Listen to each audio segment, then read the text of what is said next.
you.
Well, a very warm welcome to everybody to Great Sacred Music, a very warm welcome to those who are here for the first time and to those who are joining us online. Contemporary carols for you today, and we've already heard one of them. In the Middle Ages, carols were circle dances associated with festivals or mystery plays. They went out of fashion during the Reformation, out of Calvinist distrust of folk and Catholic revelry. Carols were revived by modern songwriters like George Ratcliffe Woodward, author of Ding Dong Merrily on High, and most of all by Edward Benson, Bishop of Truro and later Archbishop of Canterbury, who created the service of 9 lessons and carols in 1880, which was later taken up in 1918 by Eric Milner White at King's College, Cambridge, and broadcast on the BBC since 1928. There's a paradox, though, because today carol services are often accompanied by candles, mince pies, and mulled wine. The irony is that these outdoor forms of celebration are closer to Bethlehem and the medieval notion of a carol than the more formal churches. Now, we always start at Great Sacred Music by us all singing a hymn together. So if you'd like to take the sheets you picked up on your way in, you'll find on the inside left-hand page the carol we're about to sing. Edward Caswell wrote "See Amid the Winter's Snow" in 1858, shortly after converting from the Church of England not to think about doing yourself. The tune has been used in a variety of social protest and union songs in the late 20th century, beginning with Coal Not Dole, written in the mid-1980s about the closing of the Kent coalfields. Shelley Posen wrote "No More Fish, No Fishermen" in 1996 about the end of the cod fishery in Newfoundland, as I'm sure you all know. And Australian John Warner wrote "Bring Out the Banners" on the 150th anniversary of Australia's 8-hour workday rule in 1996. So as we sing this together, you can be thinking about the Australian 8-hour workday rule or about the sacred infant all divine. That's up to you. We remain seated, the voices stand and lead us as we sing "See Amid Winter's Snow."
Well, if this was a quiz, I would ask you to find the hidden connection between the next two pieces, which aren't obviously connected because one, the text was written about 30 years ago, and the other, the text was written in the mists of the late Middle Ages.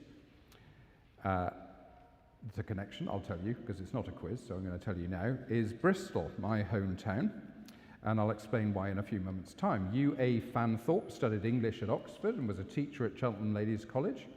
Before her poetry really took off, she became a clerical support worker in Bristol, alongside being an accomplished poet. Her lifelong partner, Rosie Bailey, was the muse for many of her poems. And this BC AD is a poem about the awesomeness of the moment of incarnation. Like a lot of her poems, it has an extraordinary pithy texture and her capacity to express the heart of Christianity, both theologically and ethically, is almost unsurpassed. This is how the poem finishes. This was the moment when a few farm workers and 3 members of an obscure Persian sect walked haphazard by starlight straight into the kingdom of heaven. And that's followed by the medieval text, O Magnum Mysterium, Christmas Day, which highlights the animals beside Jesus in the stable. As I'm sure you know, the animals are not mentioned in Luke's account of the incarnation. So where did they come from? They came from, as I'm telling you everything you already know, they came from the apocryphal Gospel of Pseudo-Matthew. There you go. And they were picked up in the Golden Legend, a collection of hagiographies that was widely read in Europe during the late Middle Ages. And this is set by Esther Bearsweden, who is Director of Music at St Barnabas Church in Oxford and co-leader of the Avon Chamber Choir in Bristol. And the first piece is set by David Bednall, former composer in residence here at St Martin's, who is also a Bristolian. So all the Middle Ages, and it's all the heart of Christianity.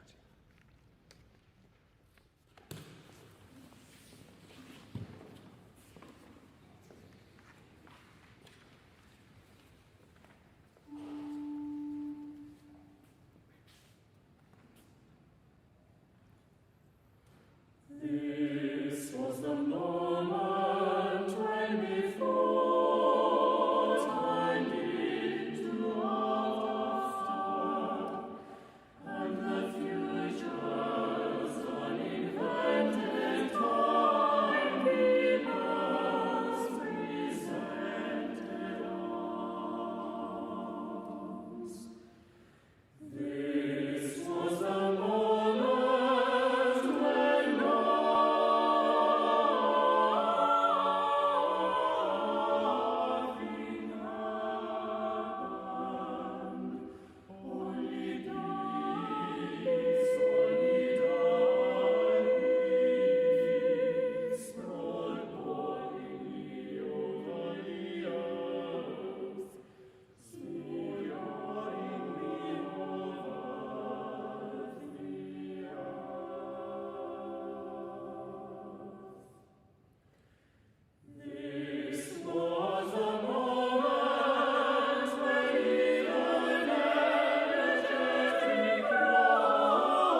The theologian Hans Urs von Balthasar talks eloquently over 5 whole volumes of a series called the Theodrama about what he calls the dynamic between the epic, which is a way of telling the story on a big, wide canvas, like the news tries to do, and the lyric, which is about the intimate and the personal perspective, and what he calls the dramatic is the interplay in the story of the epic grand narrative with the lyric personal story. And he sees that as characteristics of the story the gospel tells, and that's obviously very much the case with the Christmas story, where we've got the grand narrative of heaven and earth being reconciled and the intimate narrative of Joseph and Mary and the pregnancy and the journey and the baby. And that's brought out very much in the next piece we're going to hear, which is an Alan Bullard setting of Sweet Babe Sang She, which originated in the Lute Book Lullaby, a song with lute accompaniment from a 17th century collection. And what we see here is the epic in the line, "Who hath vouchsafed from on high to visit us that were forlorn," and then the lyric in the way it concludes with Mary rocking Jesus, the baby, sweetly on her knee.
Well, if you're still awake, I'll encourage you to take up your sheets again, and we're going to sing On Christmas Night, which was first published by Luke Wadding, a 17th century poet and Catholic bishop in Ireland, in a work called Small Garland of Pious and Godly Songs. They had a way with titles in those days.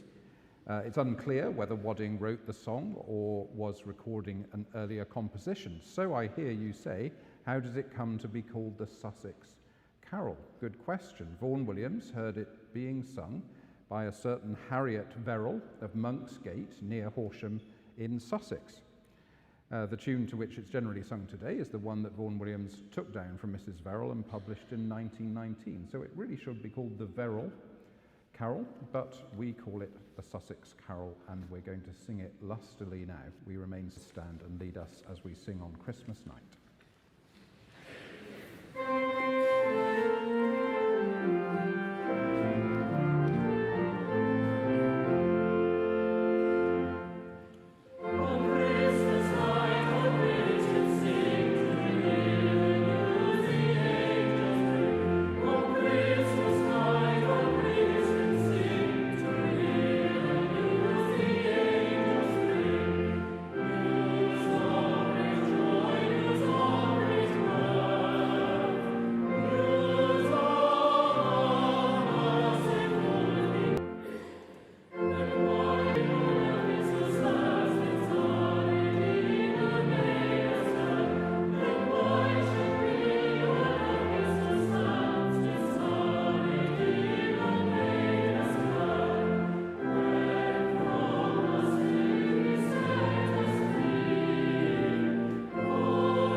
Well, we're coming towards the end of a great sacred music for this week. I hope you've enjoyed yourself. If you have, there's a suggested donation on the back of the sheets, and there will be a collection as you depart. You can also use the QR code, and you can text, and you can go on the website. You can do 100 different things.